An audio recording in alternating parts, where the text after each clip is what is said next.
The Satisfying Downfall of Bobbi Althoff by Internet Anarchist. Funnily enough, I even know who that is. She also once had a podcast, where she invited Drake. That did not go well. That did not go well at all.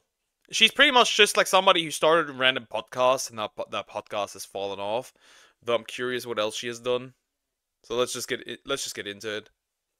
What happens when a largely unknown creator suddenly attains fame, connections, and an audience in a niche where they have zero experience? Do they A, get labeled as an industry plant? Well, you do feel kind of planty. We do have the same manager, so is this? I know, isn't that crazy? Feels a bit planty. This is definitely you got here in 5 minutes. It took me 20 years. Hey, it has been a minute. B, abandon their family and alienate fans in pursuit of more success. You missed your daughter's first birthday for to be here. What the fuck? I completely forgot that she did that. Like, why would you miss... Okay, I know another person that would not even attend somebody's, like a family member's, passing. What was it? Like, I forgot the word. But you know what I mean. When they get put into the ground, I know somebody that would not attend that. Dark. Regret that you'll never be able to undo. Yeah. Horrible parenting. Or C, totally ruin their reputation and lose 80% of their audience. Unfortunately for Bobbi Althoff, it was all three, as her transition from mummy TikToker to podcast sensation came with a whole new world of responsibilities and demands that she wasn't prepared to handle.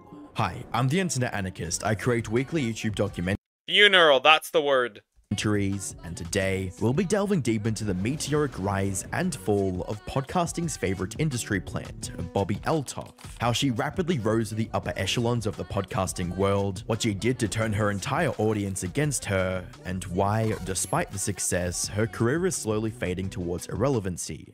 Before becoming a podcast host, Bobbi's social media persona was geared towards making funny family and parenting content with her husband on TikTok. I mean... as long as the children are not shown, I don't care much if you do that. For me, the problem is just... that with parent content, the moment the children are involved, actively involved in the parent content, that's where I say that's gross, and that should not be okay to post. That's just me, though. Poke, are you feeling plenty? Not that I'm aware. Not that I'm aware. Are there even, like, VTubers that feel that are, like, industry plants? Are there even some that you consider that? I don't care what anyone says, there is nothing more embarrassing than walking around with one of these. Everyone knows how it got there. They know what you did. You're gardener. True. Like, once you have, let's say you're pregnant, they all knew. Once you have children, they all know. This person had sex. I could see it. They all know what you did in the bedroom. They all know. Weird. Your mailman, your dad, your grandpa, your uncles, your brothers, your trash truck driver, the cashier at the grocery store. They all know it. Bobbi's parenting TikTok era lasted from 2021 to 2023 and showcased three core aspects of her approach to creating content that would both help and harm her career in the future. 1. A thirst for virality. 2. A reliance on dry but witty humor to engage fans. Today I thought it would be a fun idea to talk about our marriage. My husband sleeps downstairs and I sleep upstairs where the children sleep, and I take care of them all night long because I'm generally pretty tired, so he does all of the cleaning and he does an amazing job at it. So yeah, that's probably enough about our marriage. Do you think you could go downstairs and get me coffee? While Bobbi's mummy videos weren't anything groundbreaking, her consistency and uniquely awkward personality drew viewers in and allowed her to garner over 3 million followers on TikTok. With that being said, Bobbi's success in the parenting niche was only a passing phase, as she soon set her sights on something of much more mainstream appeal. By April 2023, Bobbi released the first episode of the Really Good podcast, which featured Colleen Ballinger as a guest. So you're rich. Excuse me? That's why I have you. Then why even nuke this? I don't get it. Are you here today? You're rich. You reached out to me, and I'm excited to be here. So you reached out to me. Let's Like, you had such a good start. You could have built actually a brand, but instead you decided to do a stupid podcast and nuke it. Like, once again, I'm questioning. Like, I know it's greed. Like, the main drive is greed. But the problem is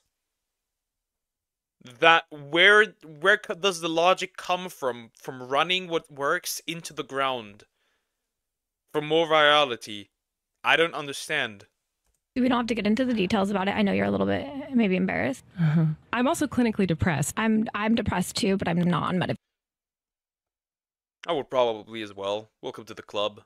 medication. Okay. To each his own. Yeah. Or her own. Their own. You're depressed, you're rich, and according to the internet, you're a little funny. Yeah, let's not laugh too much. Oh, sorry. Yeah, no. And we shouldn't laugh about depression. I wasn't laughing about depression. Yeah, you were. Excuse me. Please stop that.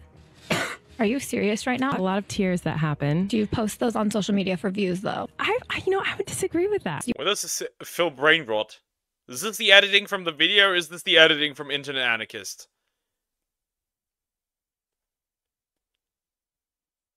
Cause, this is giving me brain rot. Like, nothing happens.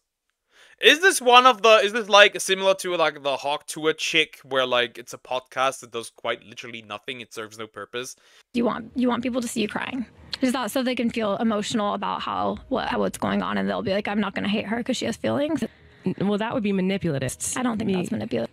To me, that sounds manipulative. I think that you should go back to school. Even though the interview was later taken down, it demonstrated how entertaining Bobbi's dry humor could be, and highlighted her unusual ability to get notable celebrities on her podcast, something that would eventually become a massive source of speculation, skepticism, and success for her channel. Nowhere was this more apparent than with Bobbi's interview with the comedian Funny Marco, which racked up over 5 million views and spawned dozens of viral clips across social media. You like tennis? No. Why not? Because have you ever played? Yeah, It's really hard. Yeah, it is hard. Yeah. So tennis is a relationship sport. And you're in a relationship. Do you feel like you're a good partner? No. Oh. Okay, didn't expect you to say that. Things would only get better for Bobbi.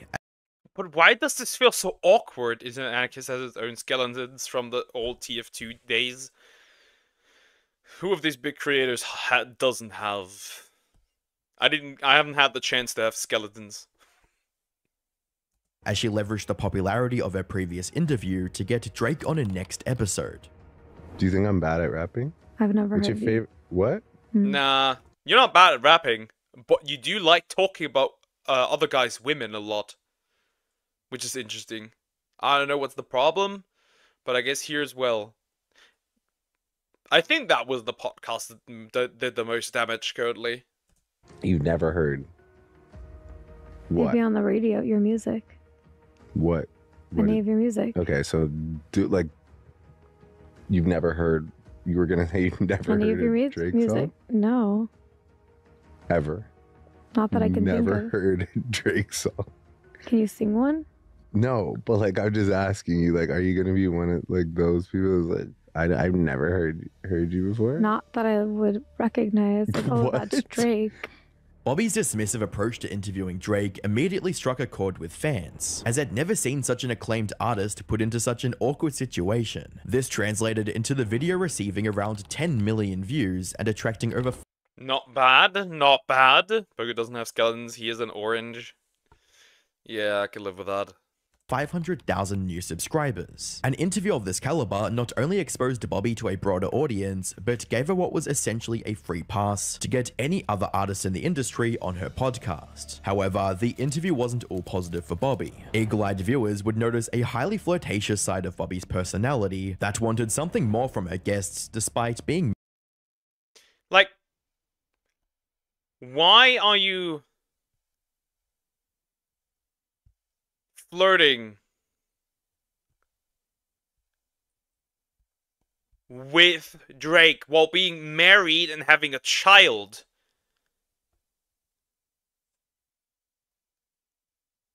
Like, what? Why? What's the point? married. Am I your type? I'd do it. Thank you.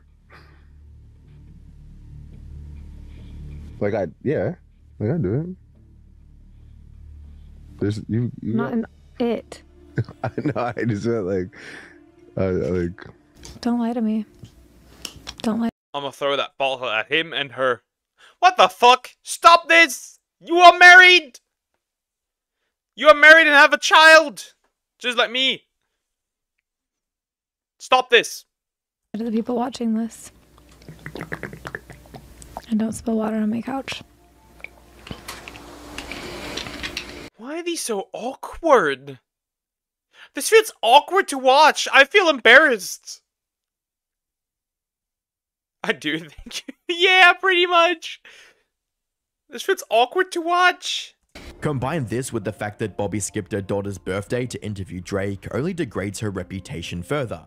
You did. I really do appreciate On my that. daughter's first birthday. I wasn't gonna bring that up. Mm-hmm. You missed your daughter's first birthday for To this. be here. Dark. Regret that you'll never be able to undo. Yeah. Horrible parenting. Where's your son? Somewhere safe, and it's not his birthday. Even though the Drake interview was a Damn, even Drake shooting back. The thing is, like, yeah, you're gonna regret that. Just like imagine that, like, you're gonna tell your child eventually, like, hey, I wasn't there. I wasn't there to like on your first birthday. You know what I would think as a child? I would be devastated. Like, why are you not here on my first birthday? What the heck? I wouldn't be I wouldn't be able to remember it, but I'd be mad. Say that to me. I'm about shove her head in the bathtub. Yeah, with the toaster. a step forward for Bobbi's career, it would unfortunately set her back leaps and bounds in other crucial areas of her life. Around the same time Bobbi was having a 1 in a million interview in Drake's bed, her husband was finalizing their divorce. According to today's article, yes, good on him. Yeah, straight up. I agree with the husband. Corey Althoff had begun the divorce proceedings back in February and had indicated, quote, irreconcilable differences as the reason for their separation. While there wasn't any bad blood between the couple, it didn't stop people from speculating that Drake's interview had something to do with it, as rumors about the two having a romantic connection spread like wildfire. While Bobbi would deny these rumors, there was still questions about how she got the interview and why she was signed up to the same talent agency as Drake. During an interview, Allegedly, she did the deed with Drake. And then the husband said, I'm out of here. No more. Husband better spank her? No, just take the kids and leave. on the BFFs podcast, Bobbi The kid.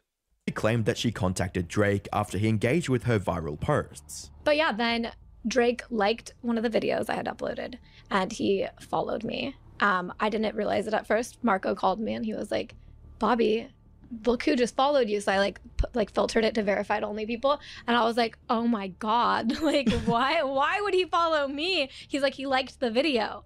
And I was like, okay, I'm gonna shoot my shot to Drake. I don't know how this, I thought the chance of him replying was like a 1%. And the chance of him saying yes was like 0.000. Yeah. I was like, there's no way. So I was like, come on my podcast. I said, when are you going to come on my podcast? And he just was he said, game right yeah, away. he was ready to do it. I flew out there I think 3 days later. Wow. And then you're off That's to the crazy. races. Now you He probably did more than just come on the podcast.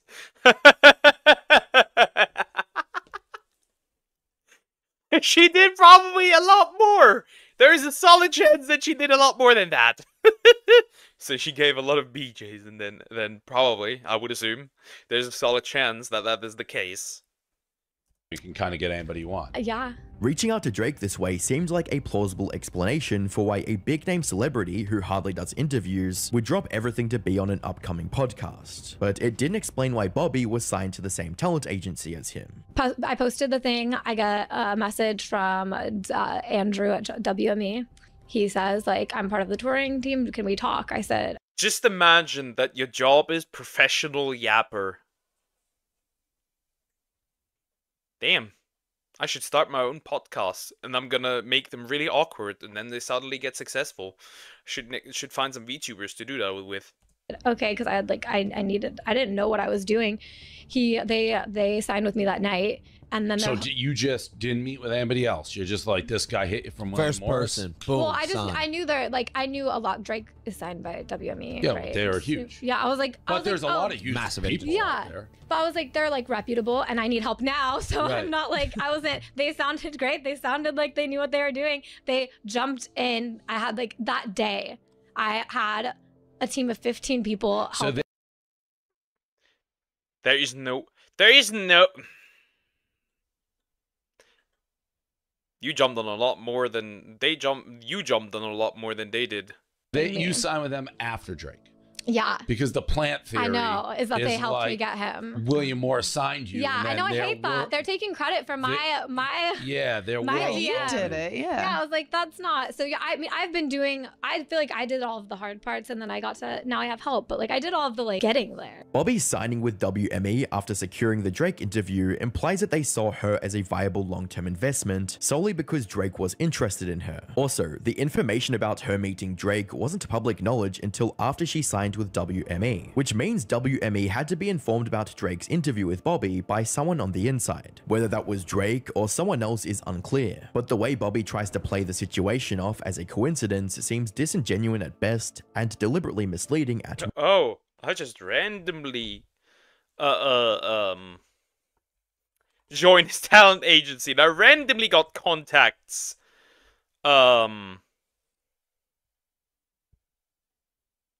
You know, like, you can tell me that that is just a coincidence that randomly happened. Do you know how many single moms are on dating apps, Poker? Yes, I know, more than I would like, because I matched with a lot of them on dating apps.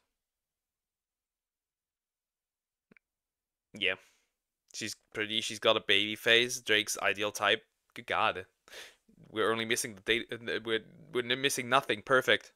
Worst. Either way, the connection between the two wouldn't last long. On the 14th of August 2023, I don't think the age works though.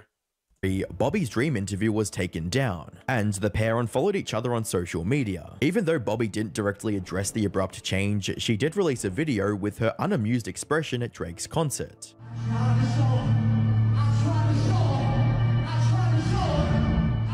This quiet feud would reignite rumors about Drake being intimate with Bobbi, and lead people to speculate on if there had been some disagreement between the two. To finally put the rumors to rest, Bobbi would share an uncensored DM with Dave Portnoy that read, "My girlfriend said you slept with Drake and are getting a divorce. I am saying that is not true." To which Bobbi would reply, "I'm not commenting on it publicly, but off the record, you're right. That is not true." While Bobbi no longer had access to her most viral interview, she still had the interviewing style that made it unique and doubled down on it in subsequent podcast episodes. However, it wouldn't produce the outcome Bobbi expected.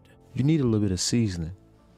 You ain't got no seasoning, man. You like a plain piece of chicken just What type of seasoning are we talking about? on the thing, you pull it off, and then you serve the dish. You need some motherfucking seasoning, man. Damn, I'm trying to get you to play. You lost in the sauce. You ain't shaking my hand. We finna get you to 25 million. You know what I'm saying?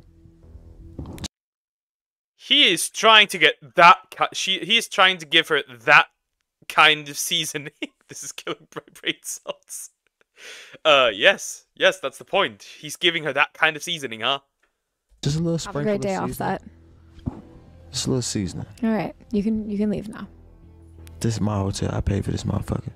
You can leave now. See how that work? In previous episodes, Bobbi was always in control, as she made guests uncomfortable with her unfazed attitude. But this wasn't the case with Offset's interview. Throughout their time together, Offset reciprocated Bobbi's uninterested demeanor and took every opportunity to roast her. I'm an artist.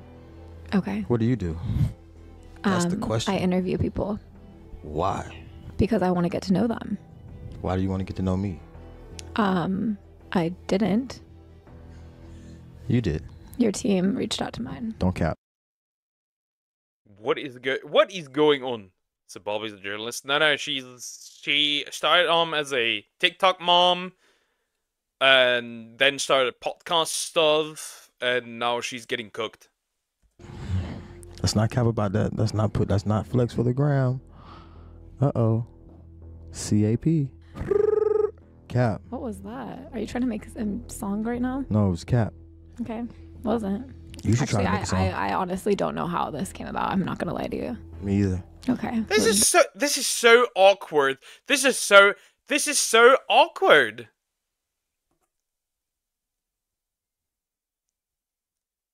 I feel secondhand embarrassment. But for both of them. This is awkward. My team could have reached out to yours. I'm not gonna. I don't want to make you look bad. They had to show me who Bobbi was. I thought they were talking about Bobby Boucher.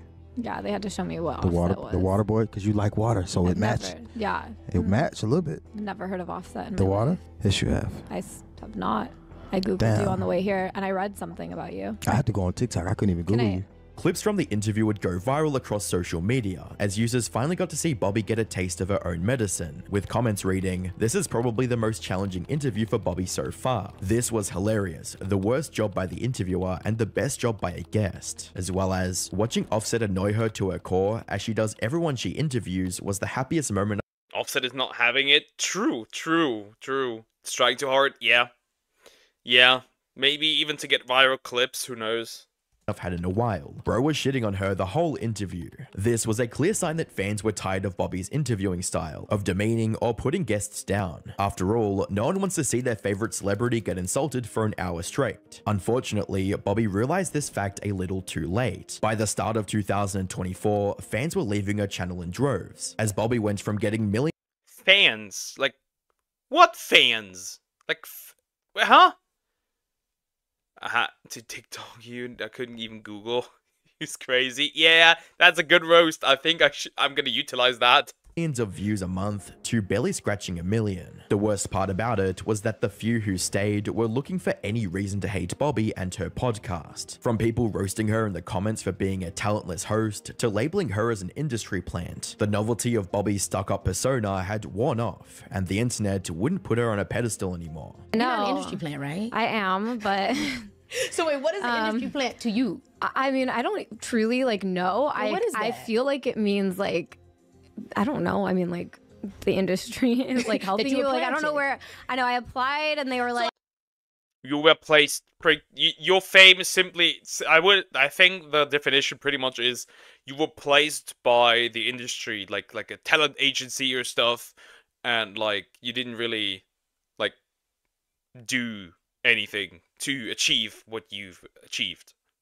Well, I guess what I think is an industry plant is. I would say that the podcast is an industry plant. I wouldn't say the TikTok stuff, the mom content, that was her thing, but this one really isn't. I think industry plan is. It's somebody that has been that is tied to someone else in the industry and uses those connections to capitalize, and they have zero talent. That makes more sense than what I thought it was. So I was like, what did you think it was? I don't know, the industry comes in and is hey, we pick you, you're gonna be the next. I don't know. Yeah. I don't have any ties though, so I would love to have had ties. I feel like my life would have. Drake. What? Yes, you did. Been a lot easier if I had ties. Don't have any ties. Yeah. Just have like. Well, you do feel kind of planty. We do have the same manager, so is this? I know, isn't that crazy? Feels a bit planty. This is definitely planty. You got here in 5 minutes. It took me 20 years. Hey, it has been a minute. At this point, users saw Bobbi's personality as less of a cute gimmick and more of a shallow persona fixated on manufacturing viral moments by being off-putting. You'd think this would be the height of the negativity towards Bobbi, but you'd be wrong, as she was about to give the audience a real reason to hate her. On the 23rd of July 2024, Funny Marco published. Isn't her leaving her child alone on the child's first birthday already a reason enough? Her doing stuff with Drake isn't already a reason to hate her enough. When people try and act like, oh, I didn't know this word means this, bruh, you're on the internet. Obviously, you know. Yep. Or like, you invite people with bad reputation and like, or people are just in general bad and like, oh, I didn't expect this to be so grave and backfire so much. You can't be this oblivious. Like, if you have a podcast or any other thing and you invite people that are generally not liked, you search them up on what their reputation is. I don't believe people are really that oblivious. Published a video titled, "Why Did Me and Bobbi Cancel Our Tour?", which detailed a career falling out between him and Bobbi, as well as a whole host of creative differences that made it impossible for the two to work together. I did stand up before, and I'm still doing it, so I understand. I'm learning how to entertain a crowd, and it's not the same thing that you get on Instagram. This is real life where people are going to look and they want the energy and they want the feeling, and I feel like Bobbi was stiff a little bit. You know what I'm saying? And I'm like, hey, man, let's really, really work on this. Like, and I paid script writers, like, let's really get him a show. And where she told me, that's not me. Bobbi was like, my comedy is me not talking a lot. And I'm like, shit, this is different. Like, you could do that on the podcast, but in real life, this is different. So her comedy was different from what she said, Yeah, but that makes sense. Like, genuinely, how are you even going to make comedy by not talking a lot? Imagine Deluxe starts a podcast. Hell no, I'm never starting a podcast. And if it was a podcast, it would be me constantly shitting on the VTubing community. Or the VTubing space. What she wanted to bring to the show, which I can respect. You know what I'm saying? It's not nothing about me getting mad. I'm not saying you're doing nothing wrong. I can't, but I just don't agree with it. I can feel like I don't agree with it. While Marco acknowledged that there was nothing wrong with having a different comedy routine, he recognized that they were incompatible and chose to terminate the tour instead of giving fans a lower quality experience. I just want y'all to know the Bobbi tour, on my decision, I didn't want to be a part of it because I wanted to be a full production show, and I want anybody to pay $1, $2, $5, $10, $100 to really be satisfied. And I understand you're not going to satisfy everybody, but majority of people matters. You know, and I don't do anything for money. I stand on that. Like, Marco was trying to paint a clear picture of why the tour didn't work and why cancelling it was best for everyone, but Bobbi wouldn't see things that way. Instead, Bobbi saw this friendly criticism as a personal attack and responded in a very aggressive fashion. So here's my version of what happened. What is this? Ugh. That gives me anxiety. That gives me... Why are you standing so close to the edge? Don't walk backwards, you're gonna fall. Like, it's fully understandable, like, if you are not compatible comedy-wise. We just had that in one video that I reacted to. Like, there's no,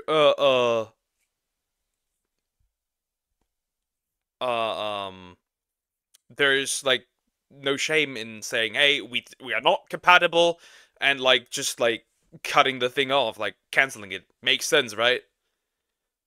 Do a flip. Oh no!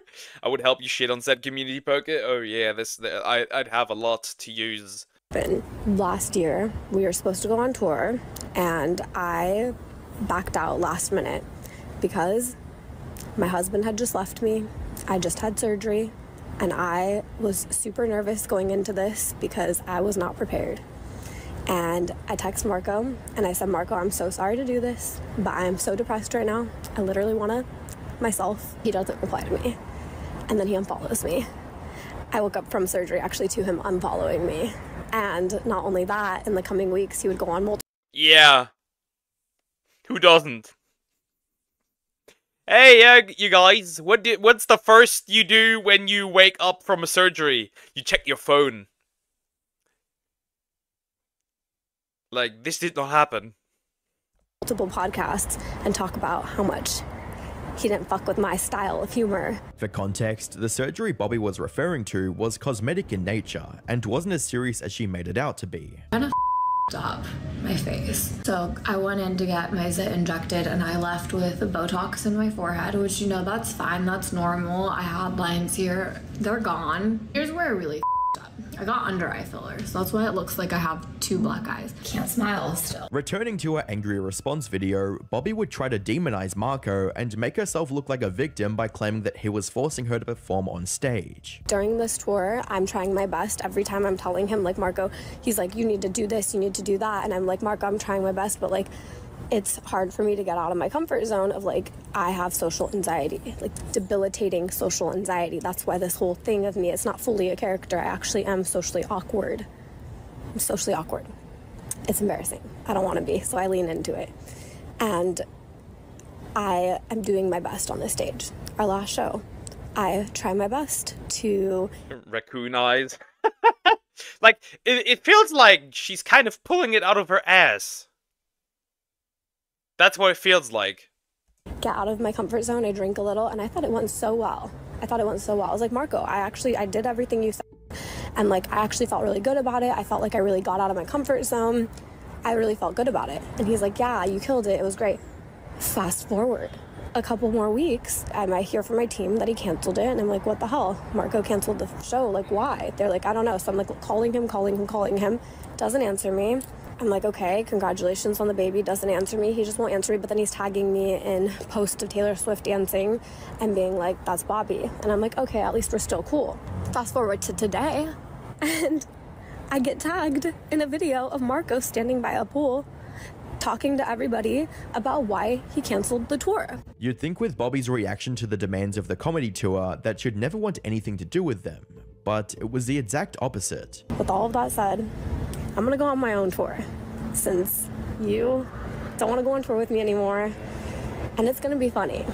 It's gonna be great. To viewers, Bobbi's video came off as a pity act of revenge against someone. It sounded like a pity act.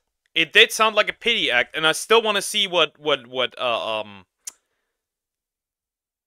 the comedy guy had to say about this. I wonder if he responded to this. Who wanted nothing but the best for her career. Unfortunately, Bobbi wasn't willing to accept anything but praise for her work, and anyone who dared to criticize her was deemed a hater. But really the bigger issue... Chat, we're haters! ...is that you people seem to not care about your digital footprint. Like, I just don't understand, because I don't know a single successful person or normal person who leaves hater comments under anything. Do you want to know what regular normal people do? They talk about people they see on the internet to each other, not under their comment section. Like, send my video in your group message. Be like, ew, how is she still... The comments are there to either praise you or criticize you. Well, haters are also in there, or just be neutral. Not everyone that criticizes you is a hater. That's not how this works. If I do that in one go, I'd be dead. Yes. I'm just kidding. Relevant in your group message. From fans to former collaborators, Bobbi was at odds with everyone who gave her a platform, and because of it, her engagement outside the drama was slowly sliding towards irrelevancy. To remedy the situation, Bobbi went on a media tour through interviews with Wired and Forbes. However, this would only make Bobbi seem more out of touch and unlikable, as she only focused on making as much money as possible. So it's like every day I was still posting 10 videos a day, even when I had my 3 million followers, and some of those videos would completely flop and get like 50,000 views, and I was just constantly having to think, and I was like, the only thing that is so successful every time is collabs. And then I saw this video of a girl talking about how much she made from her podcast, and I... Like, money, money, money, money, money. It's only money. Like, awesome, okay. But that's not gonna help you.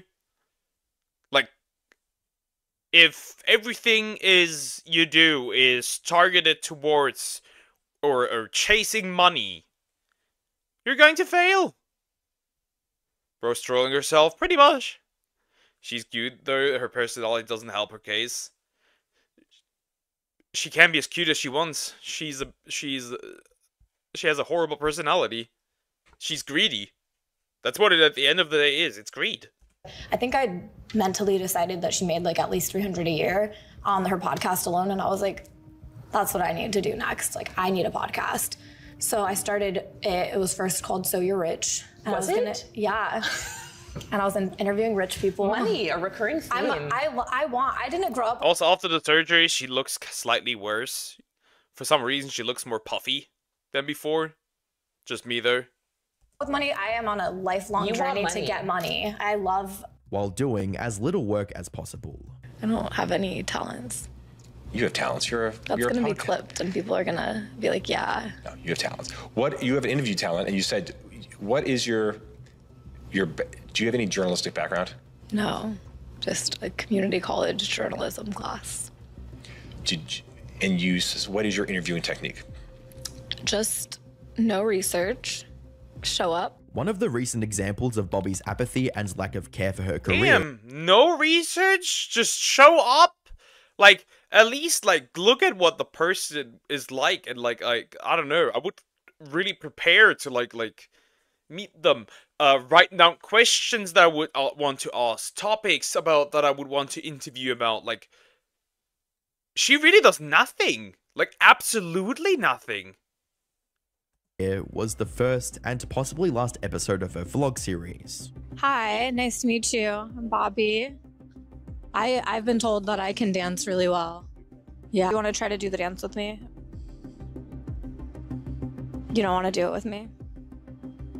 Naturally, fans weren't amused, expressing their discontent with the video through thousands of dislikes and numerous critical comments. Yeah. With one stating, "This is like the quote, I don't care about the editing, I'm about to quit anyway vid." While Bobbi is still active on her social media platforms, she hasn't posted any news on her main channel since December 2024, and the last time she was relevant was when fans laughed at her messy breakups. Just like hard to imagine finding someone who is Well, you had someone. If you weren't as greedy as you are, you would have still had a husband. Hey, you're so miserable, not even the secret boyfriend wants to stay around. No reason, just show up. It shows, lady. We know. Yes, we do.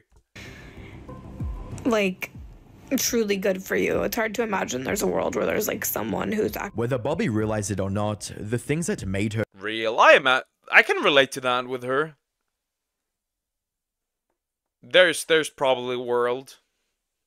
her career what it is today were slowly slipping away. Her comedic style has worn out, her celebrity connections are dwindling, and her public perception is at an all-time low. Each one of these factors could cause a significant decline in any creator's career, but having all three is nothing short of a recipe for disaster.